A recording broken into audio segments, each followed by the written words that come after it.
입니다. 안녕하세요. 오늘은 그 남성에 대한 또 남성성에 관한 개취 강의 8번째 시간 중에 첫 번째 시간입니다. 그래서 오늘은 스티브 비들프라는 심리학자를 통해서 남성에 대해서 또 하나의 관점을 바라볼 텐데요. 그러니까 8번의 강의를 통해서 저는 좀 남성에 대한 연구가 좀 더 풍부해지길 바라요. 그러면 남성 중심 사회로서 세상이 많이 이루어졌다고 왔지만, 그래서 남성에 대해서 되게 잘 알 것 같지만, 막상 우리가 남자에 대해서 잘 아는지에 대해서 약간 의문을 붙일 수가 있어요. 제가 어떻게 그런 걸 또 생각을 했냐면, 그러니까 오늘날 어떻게 보면 페미니즘 열풍 속에서 여성에 대한 고민, 연구는 굉장히 많이 이루어졌고, 학술 연구도 굉장히 많아요. 그래서 서점에 가보면 정말 페미니즘 책들이 또 한 책장을 이루고 있죠. 그래서 그런 데서 많은 어떤 영향을 받고 여성에 대한 연구가 활발하게 이루어지고 있는데, 한편으로는 그 남성에 대해서 연구가 그래서 같이 균형을 이루면서 되는가에 대해서는 그렇지는 않거든요. 이거는 뭐 어쩔 수 없는 면이 있을 것 같아요. 그러니까 남성 중심 세상에서 굳이 뭐 남성을 연구할 필요가 없었고, 지금까지는. 또 한편으로는 지금 남성에서 말을 한다는 것 자체가 여성에 대해서 더 연구가 이루어지고 여성에 대한 발언권을 더 힘을 실어줘야 된다는 그런 어떤 정치적인 올바름의 상황에서 오히려 이제 역풍처럼 느껴질 수가 있거든요. 반격처럼. 그러니까 백래시라고 하는. 그래서 놀랍게도 제가 이 남성성에 강한 강의를 이렇게 열었는데, 제가 지금까지 여기서 이제 9년째 강의를 하고 있는데 여러 주제를 계속 바꿔가면서요.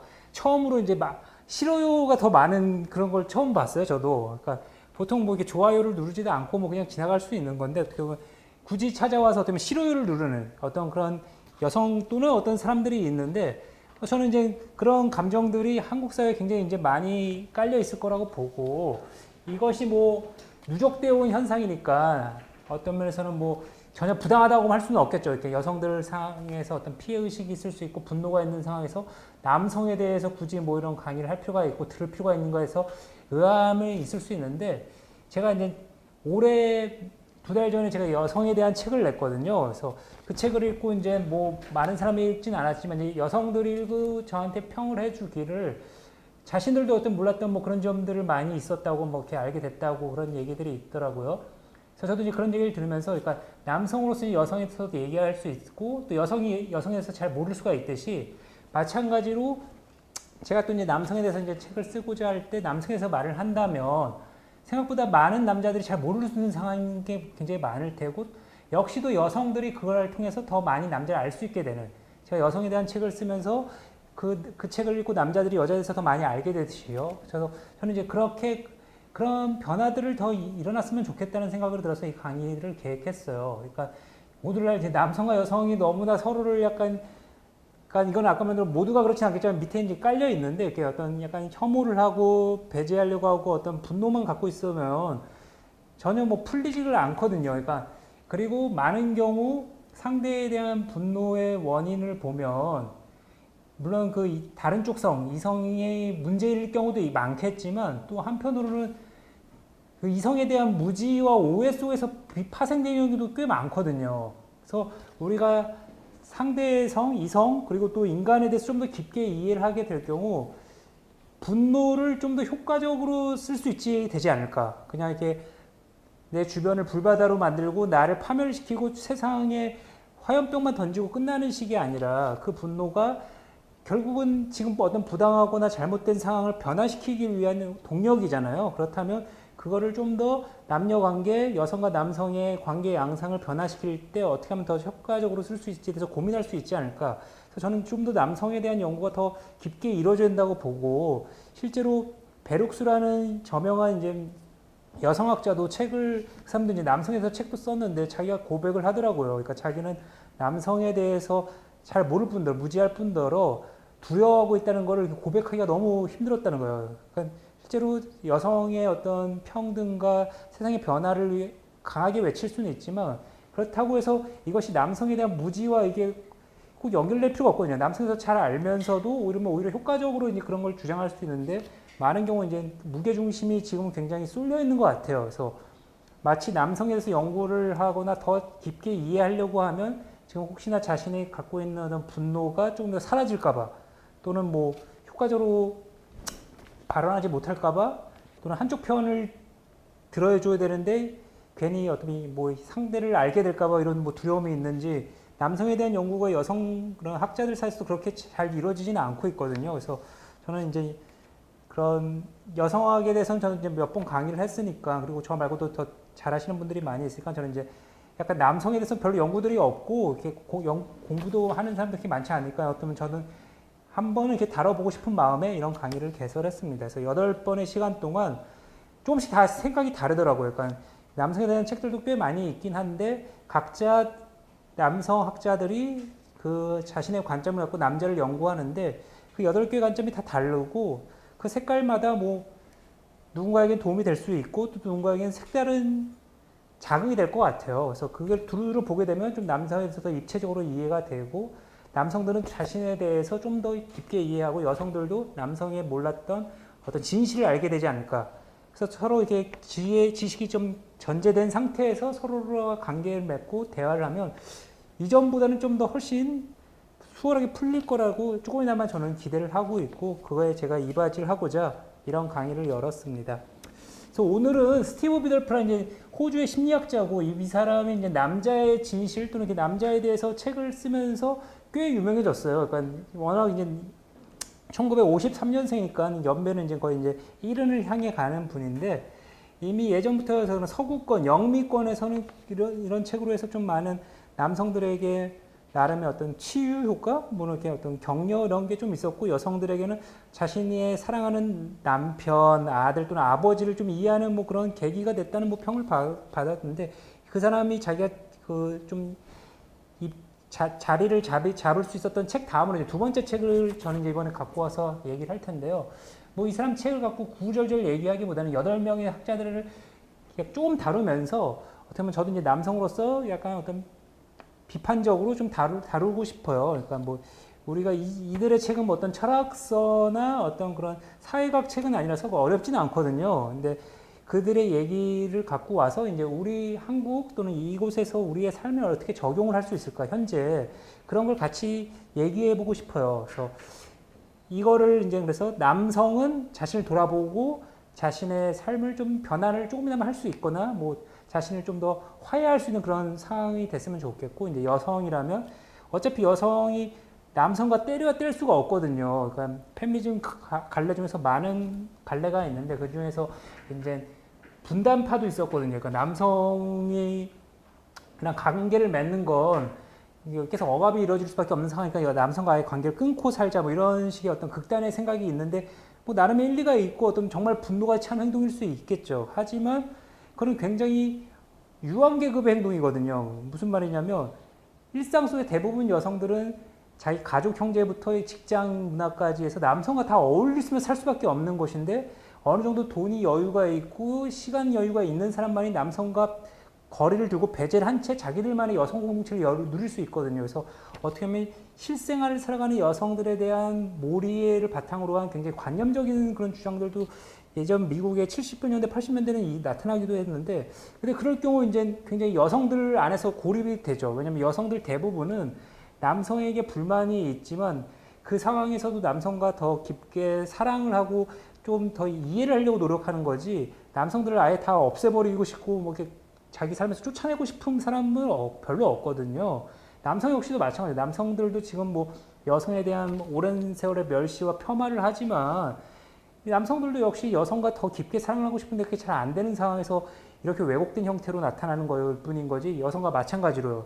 다 누구나 인간은 사랑을 받길 원하기 때문에 그런 식의 어떤 이렇게 한쪽성에 대한 몰이해를 바탕으로 한 배제는 좀 위험할 수 있을 것 같아요. 그래서 스티브 비덜프의 책은 그런 면에서 여성들에게도 굉장한 도움을 줬다고 해요. 그래서 자신의 가까이 있는 그 수많은 남자들을 좀 더 깊게 이해하고 그들을 좀 더 뭐랄까 조화로운 관계 방식, 예전과는 좀 다른 식의 관계 맺을 때 도움이 됐다고 하죠. 그래서 저도 읽어보니까 뭐 이야기는 어찌 보면 평이한데 일반 사람들에게는 또 한편으로는 굉장히 위로가 되고 마음의 어떤 전환점을 모색해 줄 수 있는 그런 힘은 있더라고요. 그래서 한번 오늘 첫 시간인 만큼 좀 부담되지 않고 좀 가볍게 시작한다는 의미로 이 스티브 비덜프를 한번 가져와 봤습니다.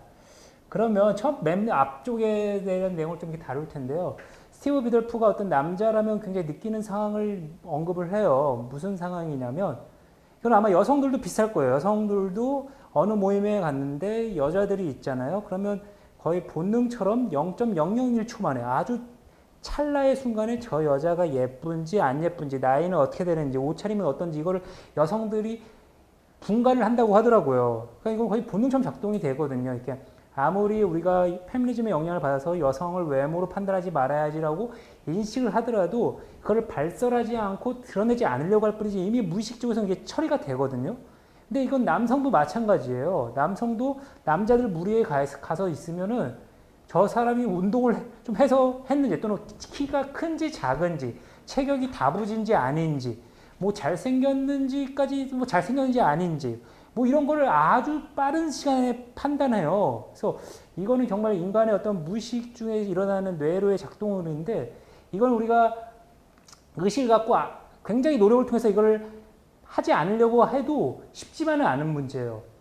다만 이제 우리가 좀 문화에서, 성숙한 문화에서는 처음 보는 사람에게 이렇게 얼굴이나 외모를 갖고 평가를 하면 안 된다는 그런 문화 속에서 우리가 이제 몸에 익혀지면 이제 그런 걸 덜 할 뿐이지만, 실제로 남자가 남자를 봤을 때 저 사람의 직업은 뭐고, 연봉은 어떠고, 끌고 온 지금 차는 어떤지, 옷차림에서 그 사람의 옷을 입은 뭐 양복의 브랜드를, 이런 걸 알게 모르게 자신과 비교하는 것이 무의식 중에 일어난다는 거예요. 이건 굉장히 생물학적인 현상인데, 근데 이 비교가 결국은 어떻게 보면 자신과 상대를 끊임없이, 왜냐하면 상대도 비교를 하거든요. 그러니까 끊임없이 남자들 사이에서 어떤 군비 경쟁을 하듯이, 그러니까 강대국끼리 군비 경쟁을 하면서 서로 평화를 잘 못 이루겠지, 남자들 마음 안에도 이런 상태가 좀 있을 수 있다는 거예요.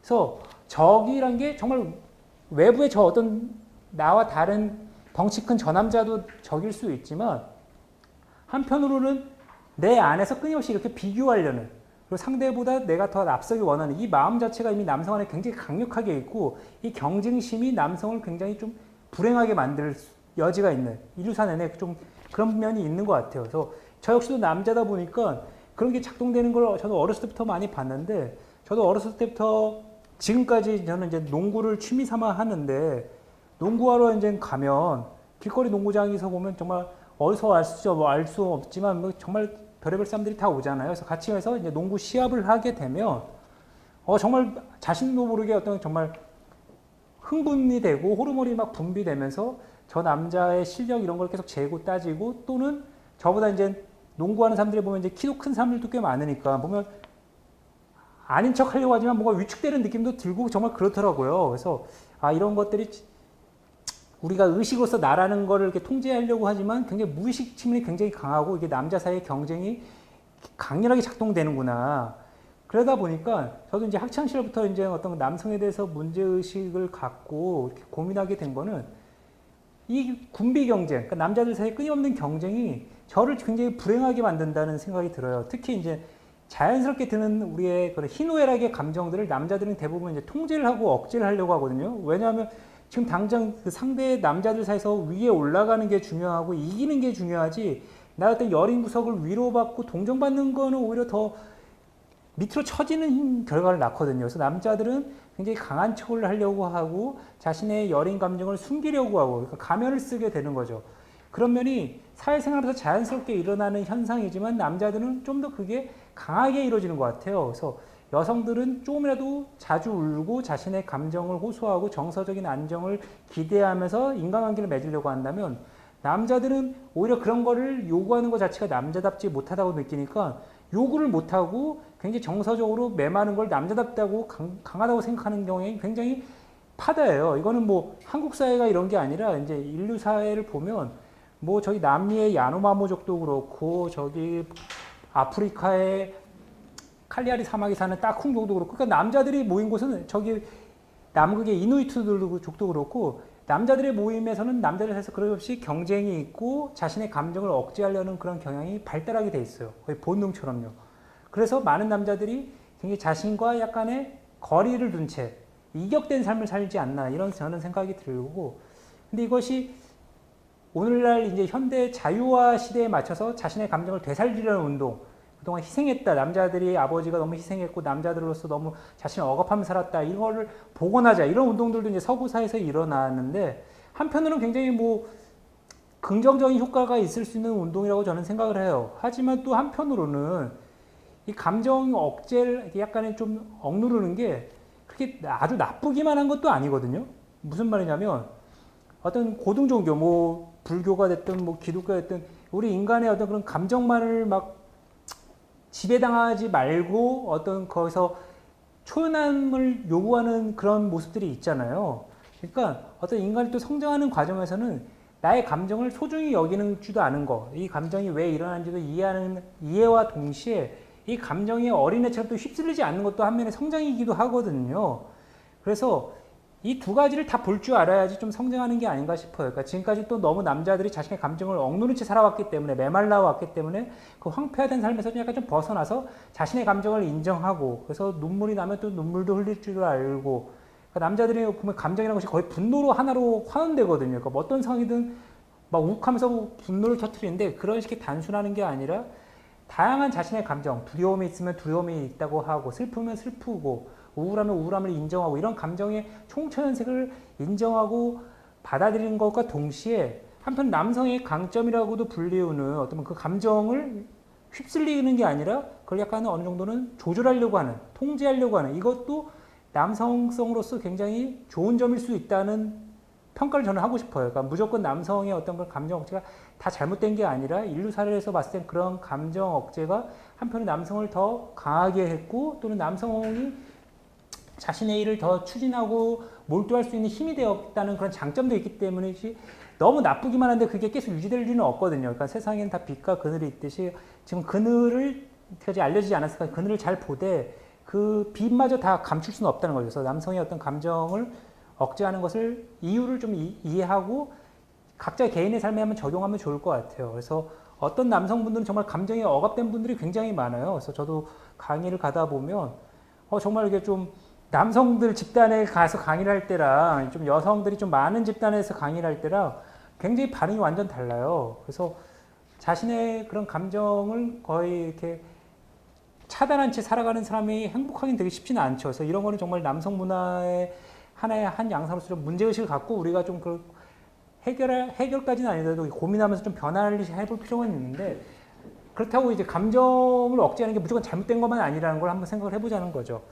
그래서 이렇게 좀 더 밑으로 내려와서 이렇게 한번 읽어보면 제가 하나 이게 좀 변화될 수 있는 거를 좀 읽고 싶어요. 그러니까 밑에서 한 6번째 줄. 그러니까 남자들이 참된 음정을 맺는데 가장 큰 장애물은 견고한 가면과 차갑고 냉정했던 자신의 아버지이다. 이제 뒤에 이제 아버지랑 얘기하기 위해서 제가 이 구절을 한번 꼽았는데요.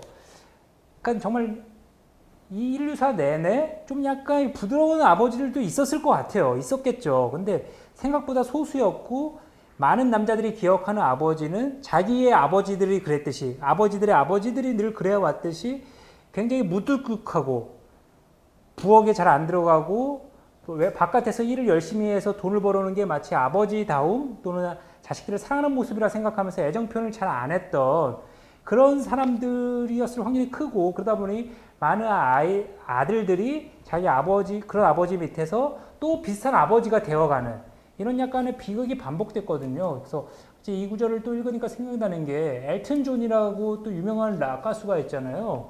그 1대1 다루는 락앤맨이라는 영화도 나왔는데, 그 엘튼 존도 그 아버지에 대해서 애정을 엄청나게 갈구하는데 아버지는 정말 너무 무뚝뚝하고 몸이 건조한, 아들에게 대해서 접촉 하나, 이렇게 따스한 표현 하나도 하지 않았던 그런 인물이더라고요. 거기서 오는 어떤 굉장히 좌절감, 절망감을 그 어떤 예민하고 섬세했던 소년이 많이 느꼈겠죠. 그런데 또 그 아버지는 이렇게 집을 나가서 달을 재가를 한 다음에 그 다시 낳은 아이들에게는 굉장히 따뜻한, 그러니까 엘튼 존이 입장에서 그걸 나중에 자기가 스타가 돼서 그 아버지를 찾아가서 관계를 회복하려고 딱 가서 보는데 어떤 굉장한 수치심 또는 뭐 어떤 모멸감, 뭐 어떤 그런 걸 많이 느꼈을 것 같아요. 그래서 어떻게 보면 그 엘튼 존만의 불행이 아니라 인류사의 연속이 오면서 한국뿐만 아니라 굉장히 많은 그런 가부장제 속에서 남자들은 강해야 된다는 생각 속에서 아들도 혹시나 얘가 연약하게 커서 그런 남자 노릇을 못할까봐 또는 사회에서 인정받지 못하고 뭐 이렇게 뒷방에 밀려날까봐 어떤 남자들은 자기 아들들도 굉장히 강하게 키우려고 했던 것 같아요. 그 결과가 좀 뭐 많은 남자들이 애정 결핍을 느끼는 건데 최근 들어서 어떻게 보면 이거는 여성 운동의 큰 효과일 수도 있어요. 자유와 물결, 민주주의의 확산, 그리고 여성 운동이 일어나면서 특정한 성의 남자는 이래야 되고 여자는 이런 거에 대한 문제의식이 일어나고 그래서 여성들이 이제 예전처럼 여자다워야 된다는 거에서 갇히지 않고 좀 벗어나려고 하자 그 여파가 남성에게도 끼치면서 남성도 꼭 이래야 될 필요가 있냐는 생각들이 남성들에도 이제 퍼져나가는 게 인류사 동안 아주 최근에 벌어진 현상이에요. 그러니까 한 몇천 년 전에 갑자기 어떤 남자가 나는 남자다우고 싶지 않은데 나는 내가 하고 싶은 거 할 때 그럴 여건도 안 됐고 물질 토대도 안 됐고 그런 상황도 안 돼서 그냥 다 자신의 남성성을 거기에 자신을 끼워 맞출 수밖에 없었죠. 근데 최근에 와서야 현대 문명이 지금 21세기에 들어서야 20세기 때부터서야 그때부터 이런 소수의 남자들이 좀 더 확산되기 시작했고 남자가 좀 더 자유로워지고 애정을 더 표현하는 그래서 아버지와 아들의 관계도 이제 굉장히 달라지고 있죠. 그래서 1974년에 스웨덴에서는 육아휴직이 남성에게 강제로 의무가 되거든요. 그러니까 이거는 선택할 수 있는 게 아니라 스웨덴에서는 굉장히 정책을 펼 때 남성이 육아휴직을 하지 않으면 오히려 굉장히 불이익을 겪는 그런 식으로 정책을 짰어요. 그래서 남성이 육아휴직을 하는 게 오히려 더 하지 않으면 더 불리하기 때문에 할 수밖에 없는 그렇게 74년이니까 벌써 이제 거의 반세기 정도가 지났잖아요. 그 결과 이제 거의 두세 대기 정도가 지나니까 처음엔 당연히 스웨덴에서도 남자가 자기 아이와 살갑게 지내는 거가 어색했고 뭐 쭈뼛거릴 수도 있었겠죠. 그런데 두세 대가 지나자 남성성이라는 개념 자체가 약간 달라졌다고 평가가 있어요. 그러니까 남성성이라는 게 어떤 면에서 강하고 뭐 책임지고 이런 거긴 하지만 좀 더 세밀하게 스웨덴에서는 나의 아이와 나의 아내, 나의 가정에게 행복을 선사하는 것 그리고 내가 책임을 지고 그들을 돌볼 줄 아는 능력 이게 남성성이라는 거예요. 그러니까 좀 지금까지 개념에서 좀 더 세밀해지면서 더 구체화됐죠. 그러니까 예전에 우리 아버지들도 남성성답게 자기 집을 책임지려고는 했겠지만 그저 바깥에서 돈을 벌어오는 것만이 그게 사랑이라고 생각했거든요. 그러니까 애들 굶기지 않고 어엿한 뭐 세간살이를 늘려주는 것. 근데 인간은 그저 밥만 먹고 사는 존재가 아니기 때문에 아버지가 밖에서 힘들게 벌어오는 돈이 물론 필요하지만 애정도 원하거든요. 아버지는 분명히 중요한데 지금까지 많은 기간 동안 한국이나 많은 사회에서 아버지 자리가 비어 있거든요. 아이의 성장기 때.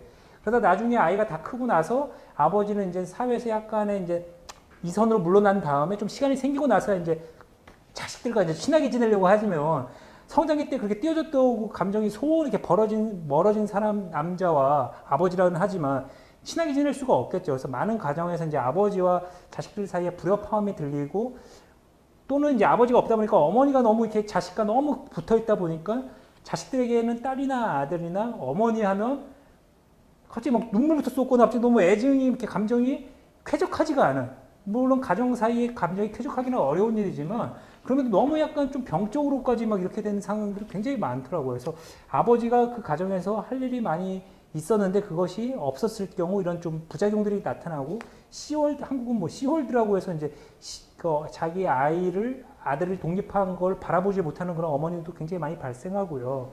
그래서 여러 문제가 섞여 있는데 그래서 아버지에 대해서는 정말 요즘 남자들이 많이 고민하고 왜냐면 자기 또 이제 아버지가 될 때 자기 아버지처럼 살고 싶진 않으니까 또는 그렇게 되지 않으려 반면교사 삼으려는 그런 아들들이 굉장히 많이 나타나는 시대 같아요.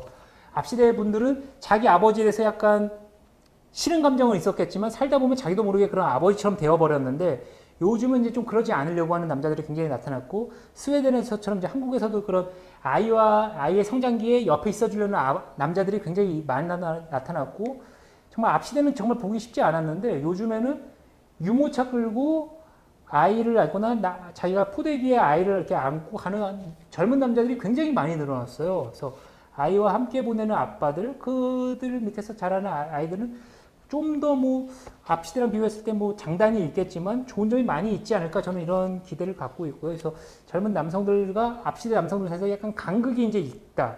그래서 가부장제라는 것도 앞시대 정말 인류사 내내 굉장히 오래된 제도인데, 그래서 가부장제의 창조라는 거단 언어의 역사학자가 있어요. 미국의 페미니스트 그 거단 언어의 그 가부장제가 왜 시작했는지 그 연구한 걸 보면 아시리아 시대, 그러니까 정말 메소포타미아 문명 아주 초창기 때 그때부터 이미 법률에 나와 있을 정도로 이 유서 깊은 그런 전통이라면 전통이고 그런 문화였는데, 오늘날에는 굉장히 이제 성평등하고 민주주의가 이제 발전하면서 그런 남성 중심 체제가 굉장히 이제 깨져 나가고 있고 좀 변화가 되고 있고, 그래서 아내와 남편이 같이 이제 공동 책임을 지고 같이 아이를 키우면서 또 바깥 일도 같이 하는 뭐 이런 걸로 좀 변화되는 과정 같아요. 그래서 과도기고 문제가 많이 그 과정에서 생겨나지만 어떻게 보면 남성들도 훨씬 자유로워질 수 있고 더 행복해질 수 있는 그런 어떤 기회를 만든다고 저는 생각이 들어요. 그래서 남성들이 자신의 감정을 더 드러내고 있고 남자다워하는 그 가면에서 좀 벗어나는 그런 계기가 되고 있는